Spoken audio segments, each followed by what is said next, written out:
Before we get into the mechanics, subscribe to the Prepper Historian and, share this with someone who still believes ancient builders were primitive. They weren't. Iron Age artisans solve problems most modern homeowners still struggle with, especially fire. Long before insurance policies and fire codes, entire communities depended on structures that could withstand sparks from hearths, forge embers, lightning strikes, and even deliberate arson during raids. If a workshop or granary burned, survival was on the line. So they engineered for resilience. Today we're going to break down exactly how they did it, why it worked, and how you can apply those same principles in a modern prepper build without romanticizing the past or ignoring physics. Fire resistance began with intelligent material selection rather than brute strength. Iron Age builders understood a simple truth. Wood burns, earth does not. In regions across Europe, the Near East, and parts of Africa, artisans leaned heavily on clay, stone, and compacted earth. Wattle and daub construction is often dismissed as fragile, but properly executed daub, made from clay, sand, straw, and sometimes animal dung, creates a dense, fire-resistant wall when dried and maintained. The straw fibres reinforce the clay matrix, preventing cracking, while the clay itself would not ignite. In hillfort communities, timber frames were often encased in thick earthen banks. Even when wood was present structurally, it was shielded from direct flame. This layering effect is something modern builders still use. Isolate the combustible element behind non-combustible mass.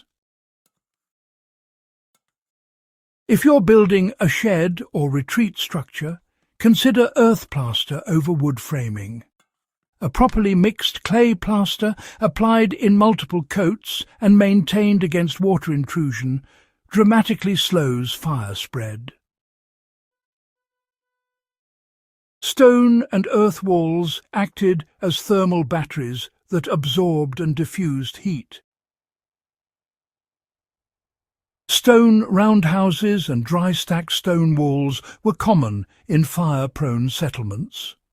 Stone does not burn, but more importantly, it absorbs heat slowly. Thick masonry walls create what we call thermal inertia. When embers land on stone, the heat sort of dissipates instead of, igniting any structural components. You can actually apply this directly in modern prepper architecture. If you're constructing a small off-grid cabin, it's a good idea to build at least one wall, preferably the side facing prevailing winds or neighbouring properties, using stone, rammed earth or earth bags. Earthbag construction, in particular, really mirrors Iron Age logic. Polypropylene bags filled with compacted soil create these massive fire-resistant walls once they're plastered. The principle is actually identical to ancient earth ramparts. Mass equals protection. Roof design, really determined whether a structure survived the first 10 minutes of a fire. Most structural fires, interestingly enough, begin at the roofline. Iron Age communities understood that sparks always rose. In many regions, especially in later Iron Age Europe, wealthier households would use sod roofs or thatch layered over clay-coated surfaces. The clay layer, well, it reduced direct ignition. In other cases, wooden shingles were steeply pitched, so embers simply wouldn't settle. A steep roof sheds sparks and debris. A thick clay slurry brushed over vulnerable roof sections creates a sacrificial fire-resistant layer. For modern application, consider metal roofing or clay tiles over a solid deck.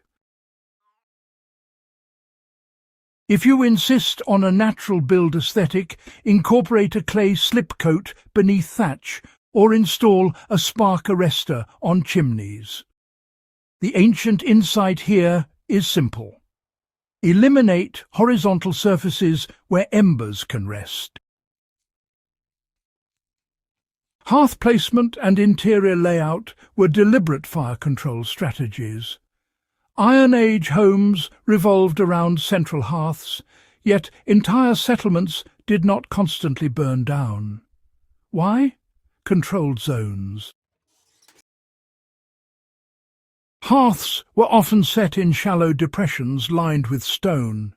The surrounding floors, were compacted earth rather than wood. Smoke vents or roof openings, well, they helped reduce heat build-up. If you are designing a prepper cabin with a wood stove, you should follow the same logic. Install your stove on a stone or concrete pad that extends beyond minimum clearance requirements. Use stone or earth and plaster walls around the heat source. And always maintain a clear perimeter free of textiles or stored materials. The Iron Age lesson is, well, compartmentalization. Fire belongs in one zone. Everything else stays outside it. By the late Iron Age, lime plaster was increasingly used in certain regions. Lime does not burn and can even offer, limited fireproofing when applied thickly. Clay plaster behaves similarly, though it is more vulnerable to water damage. If you want a practical step, just mix a test batch of clay plaster using 3 parts sand to 1 part clay, adding chopped straw for tensile strength. Apply it over a non-combustible lath or directly onto masonry. Let it dry slowly to prevent cracking. This is not decorative nostalgia, it is functional protection. Even a half-inch layer can delay flame penetration long enough to suppress a small blaze. Defensive earthworks doubled as firebreaks in fortified settlements. Iron Age hill forts were not only defensive against human enemies. The cleared perimeter around ramparts created effective firebreaks. Modern preppers can, replicate this by creating defensible space around structures. It's important to clear dry brush within at least 10 meters of your building. Use gravel paths, stone borders, or even compacted earth as perimeter buffers. The Iron Age community did not rely on luck. They managed the landscape quite intentionally. Iron itself contributed to safer construction in some rather subtle ways. As iron tools became widespread, artisans could shape stone more precisely and harvest timber more efficiently. Better joinery meant tighter fits and fewer gaps where embers could lodge. Iron nails and clamps replaced some rope lashings that might otherwise ignite. For your own builds, precision matters. Seal gaps. Install metal flashing around windows and roof joints. Use non-combustible fasteners where possible. Applying Iron Age principles in a modern prepper structure is about layering protection.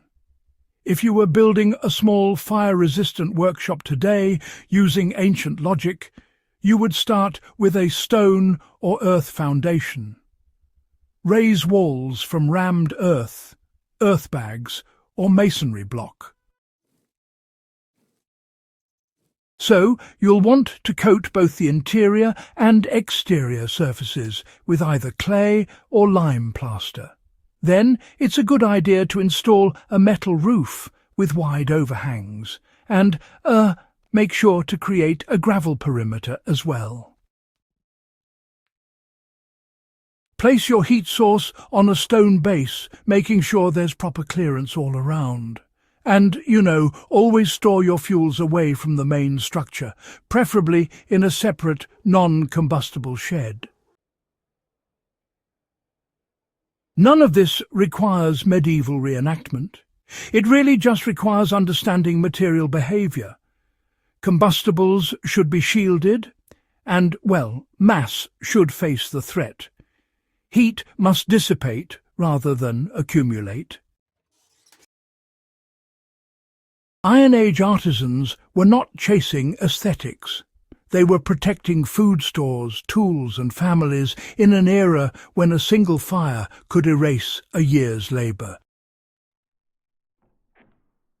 Their structures endured because they respected fire's nature. They did not try to overpower it. Instead, they redirected it, absorbed it, and contained it. That is legacy leverage. Knowledge tested by centuries, refined under pressure, and still relevant in a world where wildfire seasons grow longer and, honestly, infrastructure becomes more fragile. If you value this kind of deep historical analysis tied directly to practical resilience, subscribe to The Prepper Historian and share this with someone serious about preparedness. The past still has lessons left to give.